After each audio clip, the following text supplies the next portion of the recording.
1.4 million confirmed cases of COVID-19 as of this moment. It's a large number, if you ask me, considering just a couple days ago, when I checked the statistics, it was only around 900,000.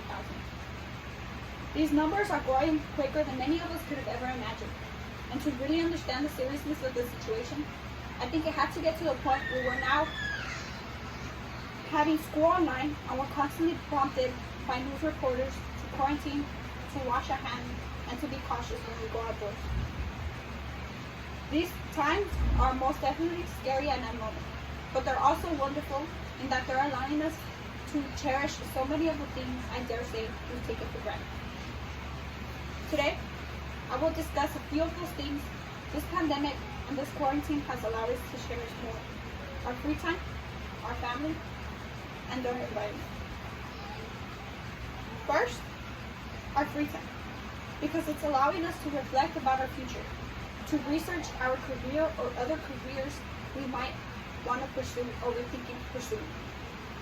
And it's also allowing us more time to accomplish those things we put aside for so long. We actually have the time to get to them. And this time is also allowing us to question ourselves if we're really happy where we're at. If there's changes we have to make or we want to make once this whole quarantine is over, to ensure that we really get to the point where we want to be in our lives. It's also allowing people to cherish more free time with their kids.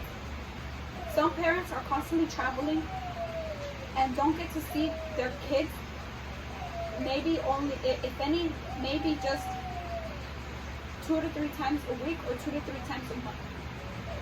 And this time, people are actually told to stay home so they're able to cherish that time with their kids and actually be able to ask them how they're going at school and if their life or they're happy where they're at right now or if they're going through problems that their parents can help them. It's also allowing time with those kids who are athletes because sometimes they stay at school and don't get to see their parents if only during dinner most of the time. Next, it's also allowing us to appreciate our family. Grandparents especially, because according to the World Health Organization, older people and those with pre-existing conditions are most vulnerable to being severely ill with the virus. It's scary to think because many of us, whether we want to admit it or not, we act like our grandparents are going to live long enough to be able to see our kids grow up and or at least be able to meet them. When in reality, that's not the case. Especially during this time where so many people are dying, and the sad truth is that many of them are older people. It's also scary to think because my grandparents are in Mexico.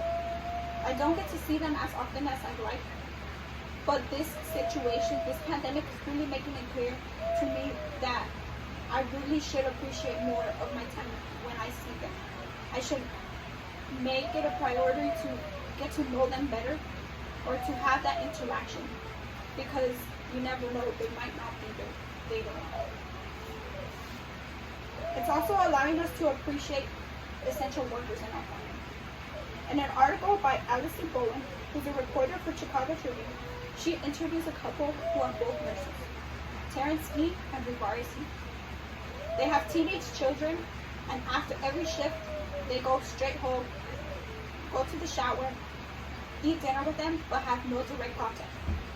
It's crazy to think about because little interactions we have with our parents, we take for granted.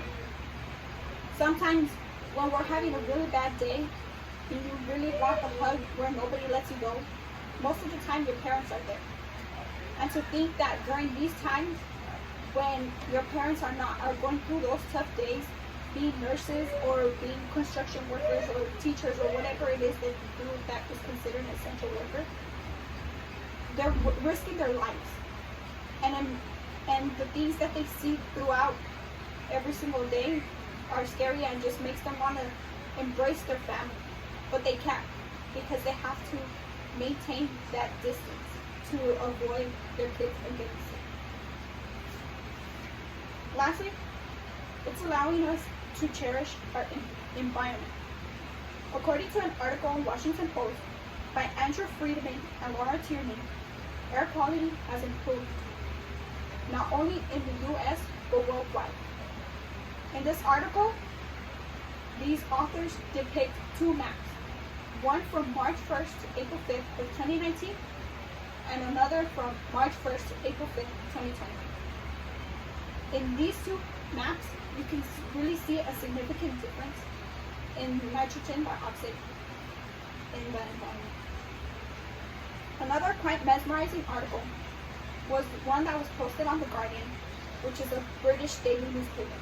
In this article, they discuss the Venice canals and how, because of this whole quarantine and no tourists showing up, it's allowing the canal waters to clear up and for them, the people who live there, to actually be able to enjoy and see the life that is under that water.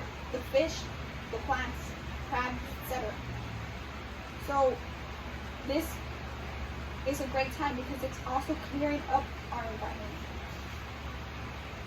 In conclusion, these times are scary with everything going on, but they're also wonderful in that they're allowing us to cherish those things that we've taken for granted. Our free time, our family, and our environment.